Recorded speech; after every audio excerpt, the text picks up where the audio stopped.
গতকালকের সাধারণ জনতা সে কারণেই একটু দৌড় দেওয়ানোর চেষ্টা করেছেন, কিন্তু জনগণ সেখানে তাকে সেভাবে কিছুই করতে পারেনি।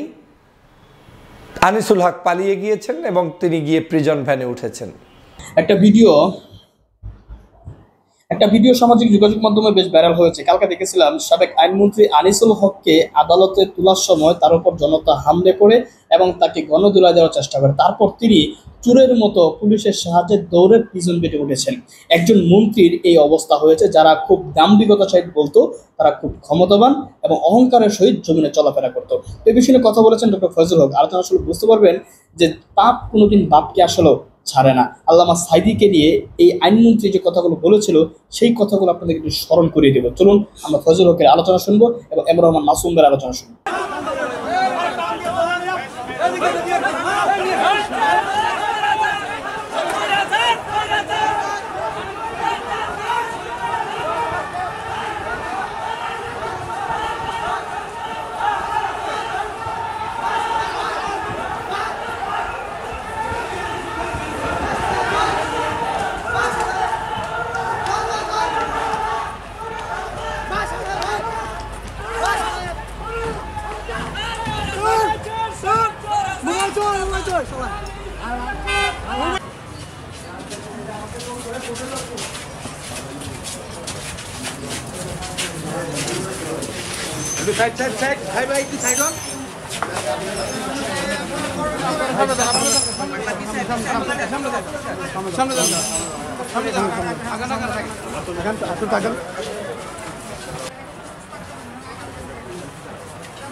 একটু দ্রুত হাঁটতে হবে ভাই।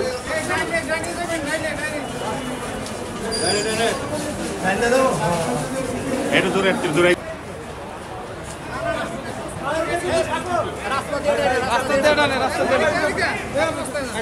ওইদিকে পানি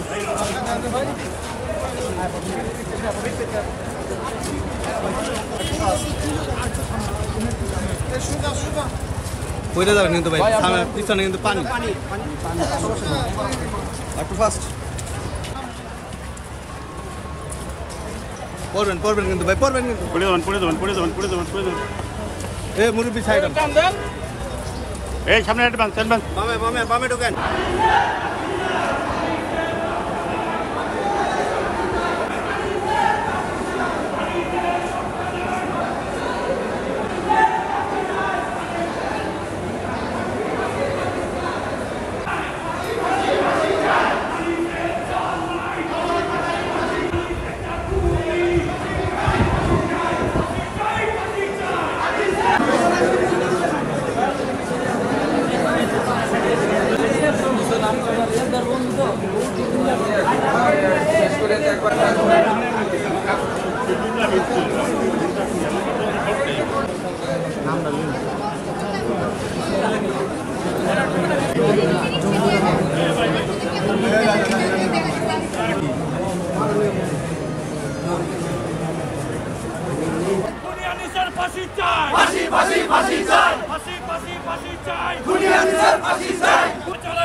সাবেক অবৈধ আইনমন্ত্রী আনিসুল হককে গতকালকের আদালত চত্বরে সাধারণ জনগণ ধাওয়া দিয়েছে। সেই ধাওয়ায় তিনি দৌড় দিয়েছে এবং দৌড়ে তিনি পালিয়ে প্রিজন ভ্যানে ওঠার চেষ্টা করেছেন এবং তাকে রক্ষার জন্য বাংলাদেশ সরকারের পুলিশ যথেষ্ট চেষ্টা চালিয়েছে। দেখে মনে হতে পারে একজন সাবেক এত বড় বিখ্যাত বীর দর্পে যারা বাংলাদেশের বিভিন্ন কাজ পরিচালনা করেছেন, সেরকম একজন সম্মানিত মন্ত্রীর এই দশা কেন? অনেকের কাছে এটা ভিন্নভাবে মনে হতে পারে যে তাহলে তারা বিচার বিভাগের ওইখানেও কি নিরাপদে থাকতে পারবে না? আদতে তারা কতটুকু নিরাপত্তাহীনতায় ভুগছে, বিভিন্ন আলোচনা সমালোচনা হতেই পারে। কিন্তু আপনি তার গতকালকের ভিডিওটিতে দেখেছেন যে এই সেই আনিসুল হক যিনি দৌড় দিয়েছে জনগণের সামনে থেকে রক্ষা পাওয়ার জন্য। এই ব্যক্তি 5ই আগস্টের পূর্বে বাংলাদেশের জনগণের বিরুদ্ধে কি কি কাজ করেছে, এবং আপনি যদি আওয়ামী লীগের 16 বছরের ইতিহাস দেখেন তখন বুঝবেন যে আনিসুল হকের দৌড়টা আসলে কতটা তাৎপর্যপূর্ণ এবং কতটা মর্তবাময়। নিশ্চয়ই আপনাদের মনে আছে বাংলাদেশের আমার দেশ পত্রিকার সম্পাদক মজলুম সাংবাদিক জনাব মাহমুদুর রহমান স্যারের কথা। তিনি যখন কুষ্টিয়ার আদালত চত্বরে গিয়েছিলেন, সরাসরি ছাত্রলীগ তার উপরে আক্রমণ করেছে এমনভাবে যে তাকে রক্তাক্ত করেছে, এবং একজন সাংবাদিককে সেই রক্তাক্ত অবস্থায় কেউ উদ্ধার করতে আসে নাই। আপনাদের নিশ্চয়ই মনে আছে যে বিগত দিনে যত মামলার আসামি থাকতো, যেমন আল্লামা দেলোয়ার হোসেন সাইদি সাহেব থেকে শুরু করে আলেম ওলামা যারাই ছিল, প্রত্যেককে যখন হাজির করা হতো তখন কিছু টোকাই ভাড়া করে আনতো আওয়ামী লীগ, এবং ভাড়া করা টোকাই দিয়ে তাদেরকে অপমান অপদস্থ করার চেষ্টা করত। কোনো কোনো আলেমের হাতে আমরা দেখেছি যে ডান্ডা বেরি, মাথায় হেলমেট, হ্যান্ডক্যাপ সব কিছু পরিয়েও নির্দয়ভাবে তাদেরকে আদালতে হাজির করা হতো এবং অত্যাচার করা হতো। সেই সকল দিনগুলো যখন চোখের সামনে ভাসে তখন এই আনিসুল হকের দৌড় এটা আমাকে স্মরণ করিয়ে দেয় যে তিনি হয়তো কোনো একটা স্পোর্টসের ময়দানে দৌড় দিয়েছে। এটা তার উপরে কোনো অত্যাচার, অনাচার, বেবিচার কিংবা খারাপ কোনো কাজ, তার চেয়েও আমার মনে হয় উনি একটা স্বাধীন কোনো একটা স্কুল মাঠে স্পোর্টসে দৌড়াচ্ছেন, মানে ওইটার সাথে কম্পেয়ার করতে গেলে। কারণ তিনি অক্ষত আছেন, আরামে আছেন, শান্তিতে আছেন, এখনও সর্বোচ্চ একটা দৌড় পর্যন্ত দিয়েছেন, এই তো। কিন্তু বাংলাদেশের কোনো মানুষকে দৌড়ের সুযোগটা পর্যন্ত ফেসিবাদ আওয়ামী লীগ দেয় নাই। আপনি যদি একটু হিসাব করেন এই আনিসুল হক কি কি মহাপাপ করেছে। বাংলাদেশে যেই মানুষগুলোকে ফাঁসির কাস্টে ঝুলিয়েছে, বাংলাদেশের যেইগুলো অন্যায়ভাবে ক্রস ফায়ার হয়েছে, গুম হয়েছে, খুন হয়েছে, বিনা বিচারে হত্যা হয়েছে, বিভিন্ন জায়গায় বিচারের নামে ভিন্নভাবে মিথ্যাচার করে যাদের বিরুদ্ধে ষড়যন্ত্র করা হয়েছে, এই সব কিছুর সাথে কিন্তু আনিসুল হকের নাম জড়িত। রাজনীতিতে সমালোচনা থাকবে, আলোচনা থাকবে, কিন্তু কয়েকজন ব্যক্তিকে বাংলাদেশের মানুষ কোনোভাবে ভুলতে পারবে না। শেখ হাসিনা, ওবায়দুল কাদের, তারপরে আপনার বাংলাদেশের তৎকালীন স্বরাষ্ট্রমন্ত্রী, পররাষ্ট্রমন্ত্রী, আইনমন্ত্রী, তথ্যমন্ত্রী, এই মানুষগুলো, বাংলাদেশের আরও মানুষ আছে, কিন্তু এই মানুষগুলো একেবারে সরাসরি আপনাকে হুকুম দিয়ে খুন করানোর জন্য, আপনাকে তিরস্কার করানোর জন্য, রাষ্ট্রটাকে তাদের বাপদাদা বানানোর জন্য যারা চেষ্টা করেছেন তারা। এই আনিসুল হককে গতকালকের সাধারণ জনতা সে কারণেই একটু দৌড় দেওয়ানোর চেষ্টা করেছেন, কিন্তু জনগণ সেখানে তাকে সেভাবে কিছুই করতে পারেনি। আনিসুল হক পালিয়ে গিয়েছেন এবং তিনি গিয়ে প্রিজন ভ্যানে উঠেছেন।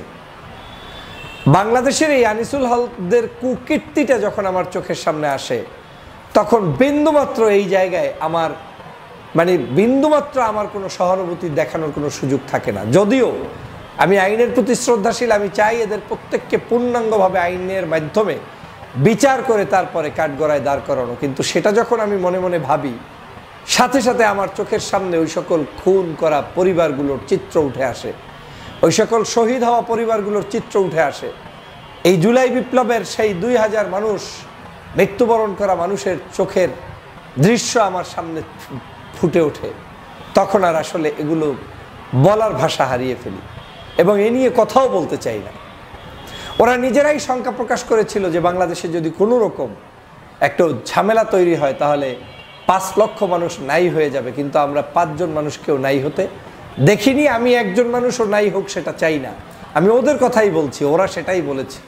তার মানে ওরা যে কি পরিমাণ অপরাধ করেছে, অন্যায় কাজ করেছে, সেটা ওদের নিজস্ব বক্তব্য থেকে পরিলক্ষিত হচ্ছে। প্রিয় বন্ধুরা আমার, আজকের বাংলাদেশের প্রত্যেকটি জায়গায় যদি আপনি বিচার বিভাগ থেকে শুরু করে আইন প্রশাসন কোনো জায়গায় দেখেন যে এখনও ওদের সব নেতাকর্মী কিন্তু নিরাপদে আছে, কারো কোনো রিমান্ডের পরে চেহারার কোনো বিকৃত অবস্থা নেই, কেউ গ্রেপ্তার হওয়ার পরে কারোর মধ্যে ঘুম কম হয়েছে এরকম কোনো অবস্থা নাই, বরং তাদের সোয়েটার হারিয়ে যায়, সেই নিউজ পাবলিশড হয়, আবার সোয়েটার খুঁজেও আমরা বের করে দিয়ে তাদেরকে সেটা মানে জাতীয় নিউজেও আসে যে জোনায়েদ আহমেদ পলক তার সোয়েটার হারালেন, আবার সোয়েটার পেলেন।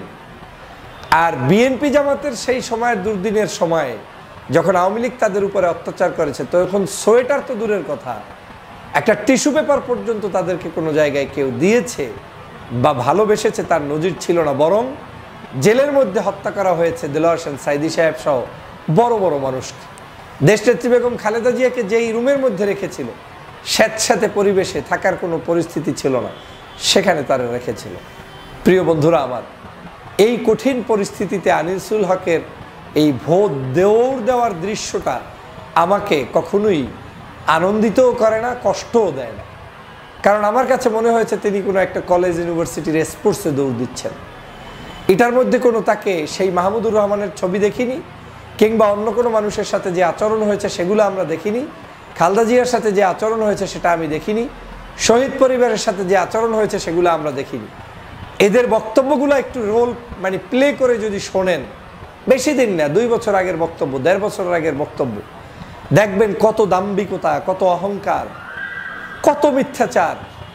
এমনকি আনিসুল হককে আমি দেখেছি খালেদা জিয়ার মুক্তির জন্য বারবার যখন বলা হতো, উনি বলতেন এটা আর এখন আমাদের হাতে নেই, এটা তাকে ক্ষমা চাইতে হবে, তার বিদেশে যাওয়ার প্রশ্নই আসে না, বিদেশ তিনি কিভাবে যাবেন, আইন প্রসিদ্ধ না, একমাত্র শেখ হাসিনা চাইলে পারবেন, প্রধানমন্ত্রী চাইলে পারবেন, বিভিন্ন ধরনের মিথ্যাচার করে তিনি অত্যাচার জুলুম নির্যাতন করেছেন। আজকের ক্ষমতা নেই, কিন্তু আজকে কিন্তু তাকে এই প্রত্যেকটা জিনিসের জবাব দেওয়ার জন্য প্রস্তুত থাকতে হবে। ভাগ্যবান আওয়ামী লীগ যে এখন পর্যন্ত তারা কোথাও ওই অর্থে বড় গ্রেপ্তার হয়নি।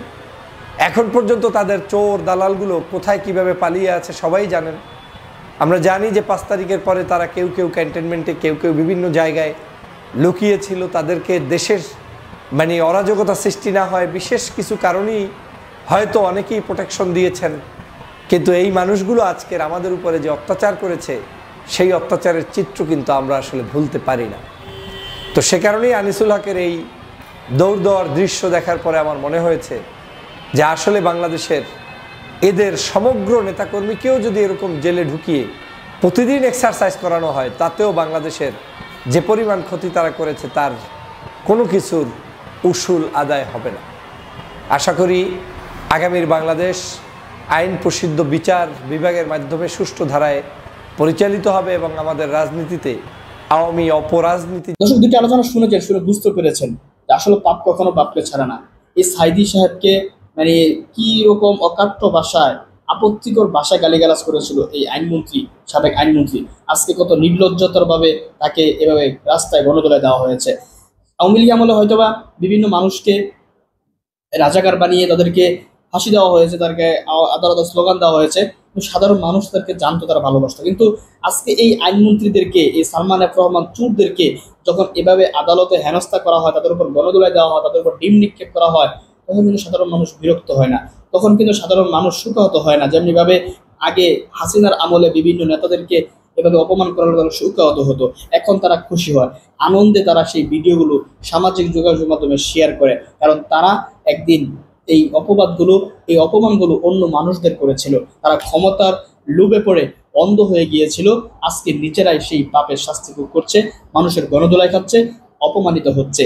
এই ভিডিও শুধুমাত্র একটি ভিডিও না, আমি বলবো সামনের দিনগুলোতে যারা ক্ষমতায় আসবে, সামনের দিনগুলো ক্ষমতায় যাওয়ার জন্য যারা চেষ্টা করছে, তাদের জন্য উদাহরণ, তাদের জন্য শিক্ষণীয় হয়ে থাকবে যে আমরাও যদি এমন করি, আমাদের কপালেও এভাবে পাবলিকের গণদোলায় জুটবে। দর্শক, আলোচনাগুলো শুনেছেন, শুনে আপনার ব্যক্তিগত মতামত কি কমেন্ট বক্সে কমেন্ট করবেন।